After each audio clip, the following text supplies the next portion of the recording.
टीनू और चिड़िया के घोंसले की कहानी। एक समय की बात है, टीनू नाम की लड़की थी जो स्कूल में दिए गए कार्यों में बड़ी रुचि रखती थी। इस साल टीनू के स्कूल में गर्मी की छुट्टियां पड़ने से पहले उसकी टीचर ने सभी को विभिन्न पक्षियों के चित्र दिखाकर चिड़िया पर निबंध लिखने के लिए कहा था। सभी बच्चों को स्कूल खुलते ही निबंध टीचर को दिखाना था। पक्षियों की रंग बिरंगी किताब टीनू को बहुत पसंद थी। जब टीचर ने बताया कि उन पर निबंध लिखना है और सबसे अच्छा लिखने वाले को इनाम में वह किताब मिलेगी, तो टीनू खुश हो गई।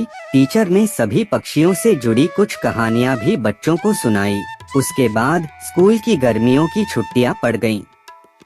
यूं तो टीनू हर साल अपनी गर्मी की छुट्टियां बिताने के लिए कहीं न कहीं जाती थी, लेकिन इस साल की छुट्टियों में टीनू रोज पास के ही बगीचे में जाकर पक्षियों और उनके घोंसले देखने लगी। उस बगीचे में गोरैया, दर्जन, लवा जैसे बहुत से पक्षी आते थे। टीनू बगीचे में आने वाली हर चिड़िया को पहचानने की कोशिश करती और उन्हें गौर देखती रहती। टीनू देखती थी कि हर चिड़िया एक एक घास, पत्ती, पंख आदि को जोड़कर कैसे अपना घोंसला बना रही है। उसके मन में होता था कि चिड़िया को घोंसला बनाने के लिए कितनी मेहनत करनी पड़ती है। टीनू चाहती थी कि वो किसी तरह से उन पक्षियों की मदद करे। एक दिन टीनू ने देखा कि पास के बगीचे में बदमाश लड़कों ने लवा चिड़ियों का घोंसला तोड़ दिया है। टीनू को यह देखकर बहुत दुख हुआ। उसने सोचा कि क्यों न मैं इनके लिए खुद एक दो घोंसले बना दूं, शायद ये इसका इस्तेमाल कर लेंगी। टीनू को लगा कि वो कुछ ही देर में घोंसला बनाकर तैयार कर देगी, लेकिन टीनू पूरा दिन तिनकों और दूसरी चीजों से चिड़िया का घोंसला बुनती रही। बड़ी मुश्किल से जब घोंसला तैयार हुआ, तो घोंसले को पेड़ पर टिकाने के लिए कुछ मिला नहीं।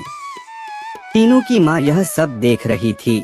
तभी टीनू ने माँ को बताया, देखिए न, मैंने चिड़िया के लिए एक घोंसला बनाया है, मगर यह उतना सुंदर नहीं है जितना चिड़िया बनाती हैं। मैंने सोचा था आसानी से एक सुंदर घोंसला बन जाएगा, लेकिन ऐसा हुआ नहीं।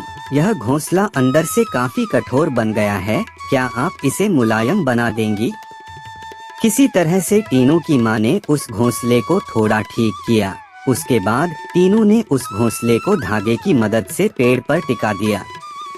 अब बगीचे में बैठकर टीनू लवा पक्षी के आने का इंतजार करने लगी। वो पक्षी बगीचे में आए तो, लेकिन टीनू द्वारा बनाया गया घोंसला उन्होंने इस्तेमाल नहीं किया।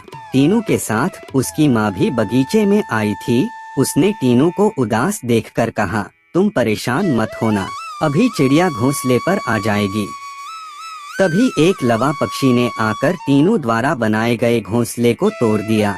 अब टीनू ने मुंह लटका लिया। तब उसे उसकी माँ ने समझाया कि तुम्हें दुखी नहीं होना चाहिए। देखो, तुम्हारे द्वारा इस्तेमाल की गई चीजों से ही लवा पक्षी अपने लिए घोंसला बना रहे हैं। हो सकता है कि इन्हें दूसरों का बनाया हुआ घोंसला पसंद नहीं आता हो। दुखी मन से टीनू ने कहा, माँ, मैं अपने स्कूल के निबंध में यह सब कुछ लिखूंगी। कुछ देर बाद टीनू ने कहा, माँ, आपने देखा कि लवा पक्षी अपना घर झाड़ियों में बना रहे हैं?